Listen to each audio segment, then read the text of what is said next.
Who is Assata Shakur? To some, she's a freedom fighter and poet. To others, a convicted murderer and fugitive. Her life is a whirlwind of activism, conflict, and controversy, forcing us to ask tough questions about justice and race in America. A deadly shootout changed her life forever, leading to her conviction and escape from prison. Now in exile, Assata remains a symbol, hero to some, villain to others, in the ongoing struggle for Black liberation. Assata Shakur's story is not just her own. It's a lens on America's soul, reflecting the Black struggle for freedom and the realities of systemic oppression. Her life is deeply tied to the FBI's COINTELPRO program, which targeted Black liberation groups and leaders like her. Medical evidence suggested she was incapable of firing the weapon, yet she was convicted amid media hysteria and all-white juries. For many, she's a heroine and political prisoner. For others, a fugitive. Her unresolved story challenges us to confront justice, power, and who we are as a nation. Born Joanne Deborah Byron in Queens, 1947, Assata Shakur's childhood was split between New York and the segregated South. Her parents' divorce sent her to live with loving grandparents in Wilmington, North Carolina, where she faced the harsh realities of Jim Crow. Moving back north, she struggled to belong, fueling a rebellious spirit and a search for independence. Her aunt, Evelyn Williams, a lawyer and activist, became her guiding light, nurturing her mind and planting the seeds of revolution. Assata's education was a battleground, where she faced both subtle and overt racism. In mostly white classrooms, teachers were surprised by her intelligence, and history lessons erased her ancestors' struggles. Reading real history sparked her awakening. She realized the system wasn't built to empower her, but to keep her compliant. This fueled her anger and set her on a path to challenge injustice, knowing true liberation begins with the mind. After earning my GED, I enrolled at BMCC, then City College of New York, right in the heart of 1960s political ferment. College became my training ground. I joined protests, sit-ins, and debates, learning to channel my anger into action. My activism led to my first arrest, demanding Black faculty and a Black Studies program. Those years transformed me from Joanne Byron into Assata Shakur, a committed activist ready to fight for Black liberation.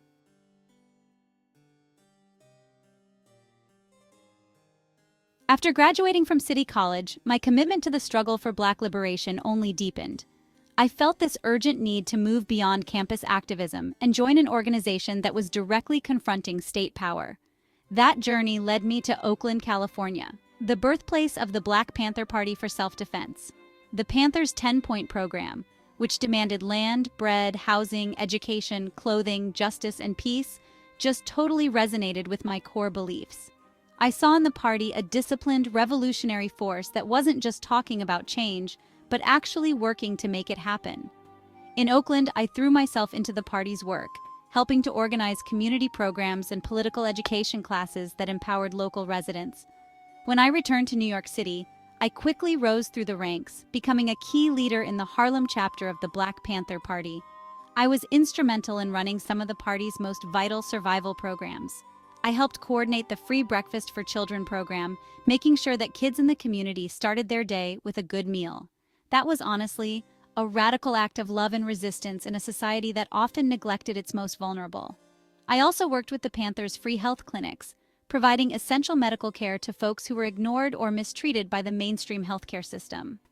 My work was always grounded in the Panther ideology of serving the people, body and soul. My leadership was really characterized by my passion, intelligence, and unwavering dedication. I became a powerful speaker and a skilled organizer, inspiring others to join the cause. I understood that revolution wasn't just about armed struggle, it was also about building strong, self-sufficient communities. The survival programs were the heart of this strategy, showing that the party could provide for the people in ways the government wouldn't or just couldn't. Through this work, I became a beloved and respected figure in Harlem, known for my tireless efforts to uplift my community and fight for its liberation from systemic oppression. But my time with the Panthers wasn't without its challenges. While I was deeply committed to the party's goals, I also started to see some problems within its internal dynamics. The Black Panther Party, like a lot of revolutionary organizations back then, wasn't immune to sexism and power struggles. I found myself clashing with the male-dominated leadership, feeling like the contributions of women were often undervalued. This internal conflict, along with my growing belief that the party was losing its focus, eventually led me to a tough decision. I believed a more clandestine, more militant approach was necessary to combat the increasing government repression that was tearing the party apart.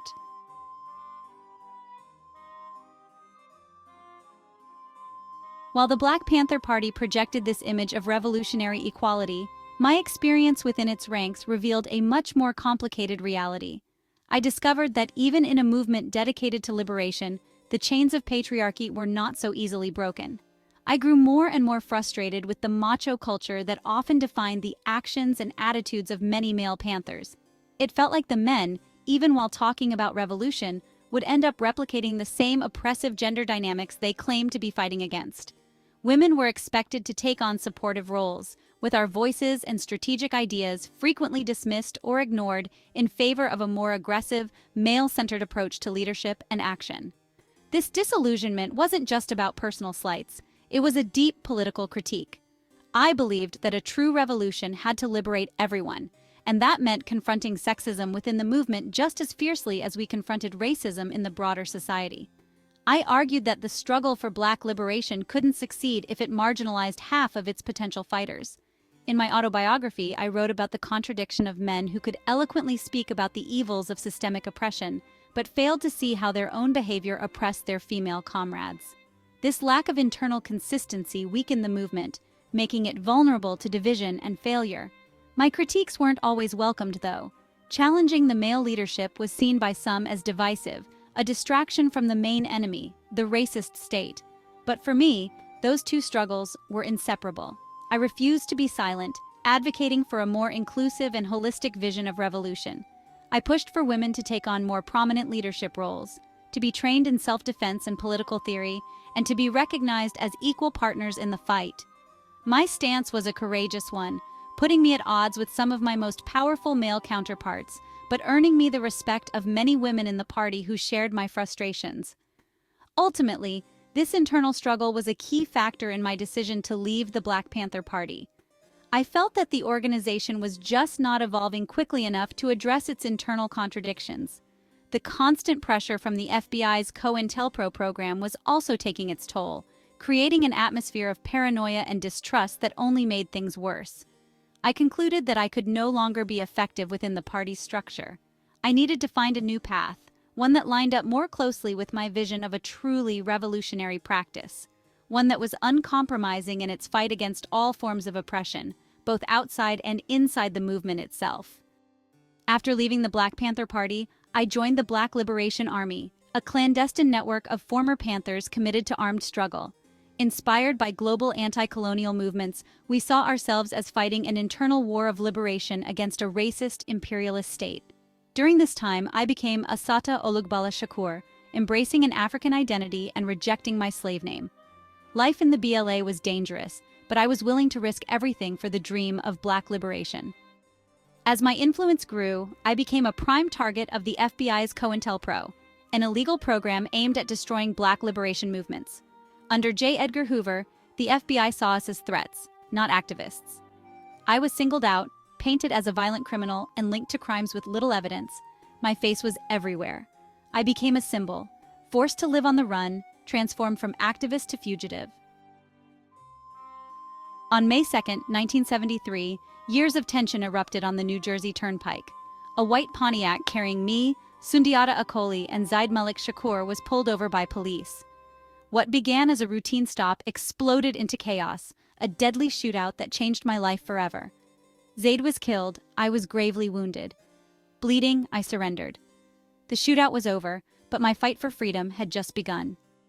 After the shootout, I faced a legal storm, 10 indictments, 7 trials, and charges from bank robbery to attempted murder. It felt like a COINTELPRO war in court, meant to break me and paint me as a criminal. Yet 3 acquittals and 3 dismissals proved the state's case was weak. The trials were chaotic, politicized, and filled with tension. I stood defiant, insisting I was on trial for my beliefs, not just my actions. At the heart of my defense was my own body. Medical experts testified my injuries, paralyzed arm, bullet wounds, made it impossible for me to fire the shots. No fingerprints or gunpowder residue ever linked me to the weapon. The evidence told a story of a victim, not a perpetrator.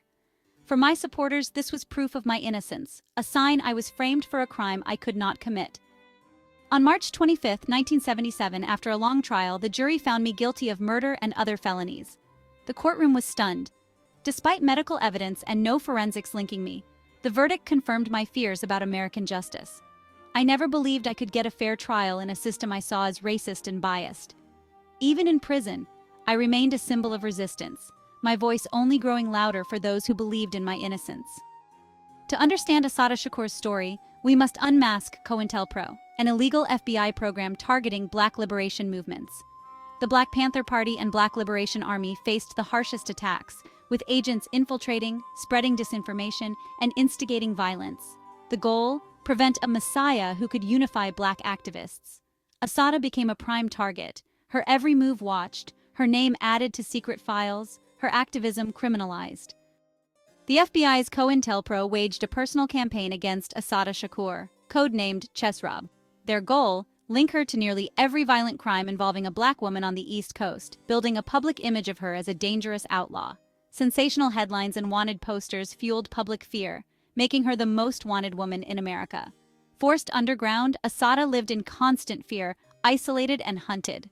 This relentless campaign set the stage for the New Jersey Turnpike shootout, culminating years of government persecution.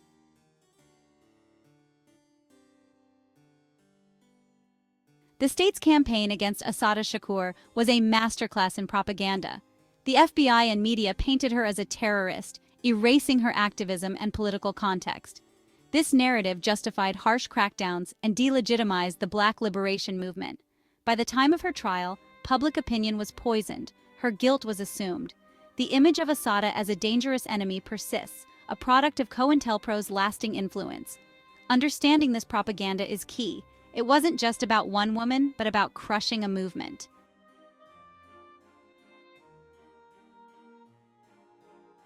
In 1979, Assata Shakur escaped from prison in a stunning collective operation.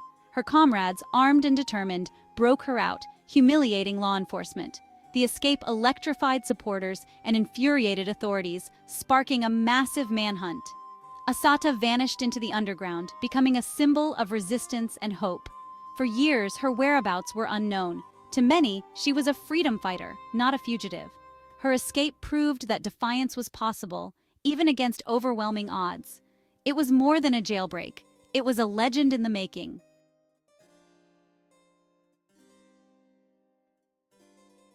After years underground, Assata Shakur found asylum in Cuba in 1984. Cuba welcomed her as a political refugee, not a terrorist.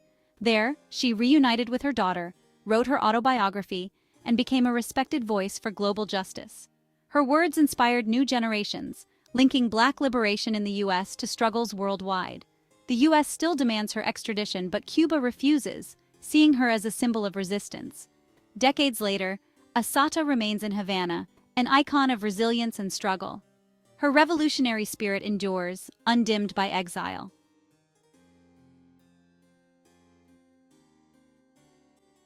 Assata Shakur's story is a lightning rod, hero to some, villain to others. For many, she's a symbol of resistance against racism and injustice. For others, a wanted criminal.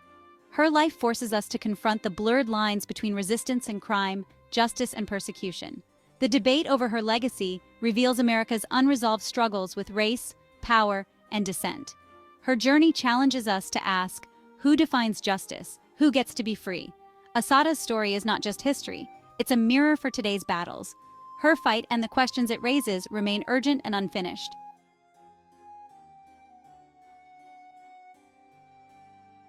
Assata Shakur's exile raises a pressing question. What does justice look like now? Calls for her pardon grow, arguing her trial was tainted by politics and persecution. A pardon would acknowledge past injustices and offer a gesture of reconciliation. For over 40 years, she's lived peacefully, inspiring others from afar. Keeping her on the terrorist list seems out of step with her life since. Her story urges us to rethink justice, mercy, and the meaning of freedom. Whether hero or villain, Assata's legacy demands we confront our history and our future.